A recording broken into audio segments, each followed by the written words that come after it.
MarketShare has been created primarily out of the notion that it's never been more complex for marketers to understand what's working and what's not. There's a lot of quackery out there in terms of models and analytics and attribution.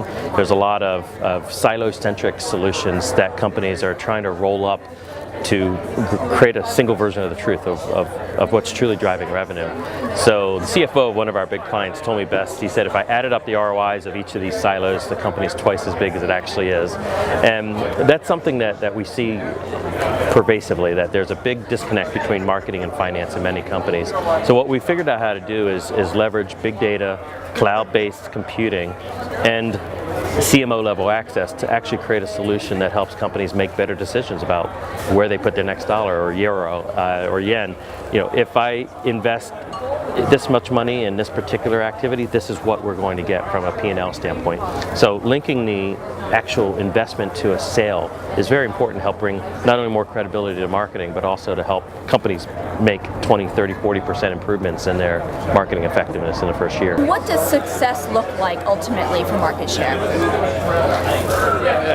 Personally, my objective is to continue to evangelize the need for much more advanced analytics. I call it sophistication at scale. I mean, what we're doing is bringing a whole new level of analytics to global organizations to help them make better decisions and doing it in a scale-based way.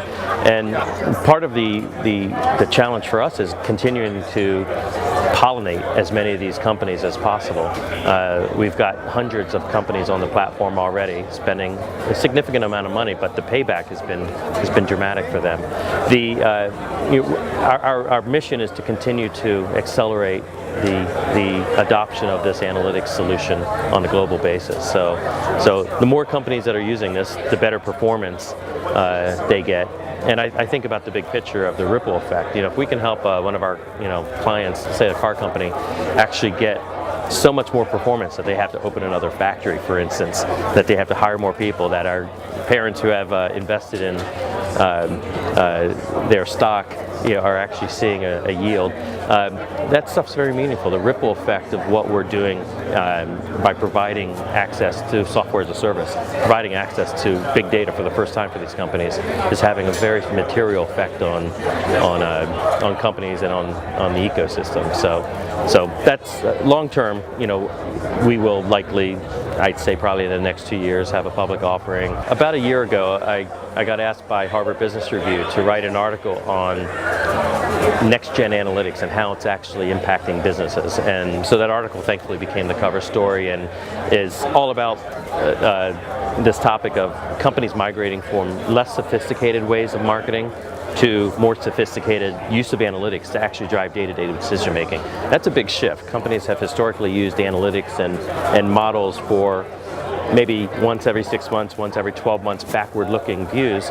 All of a sudden, to give them a technology platform that is giving them real-time course correction recommendations is completely changing the game for these companies. So the mission for the business is how do we get more companies on that platform and using it, and how do we do it at scale on a global basis. We're already in 45 countries.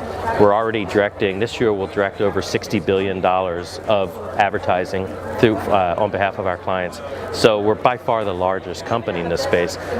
We want to continue to accelerate that success. And the challenge has been getting the math right, getting the technology right, and getting the industry know-how right. Getting that balance of that three-legged stool has been very important, because you can have great technology, but if your math is crap, then it doesn't have the impact that you need to have. Or if you have great math, but if it doesn't scale on a global basis through technology, and you can't handle truly large data sets, then that's not very useful either. So we figured out a way to get all those things working, and it's not been easy, but we've sorted that out, and we're really on a scale mission right now.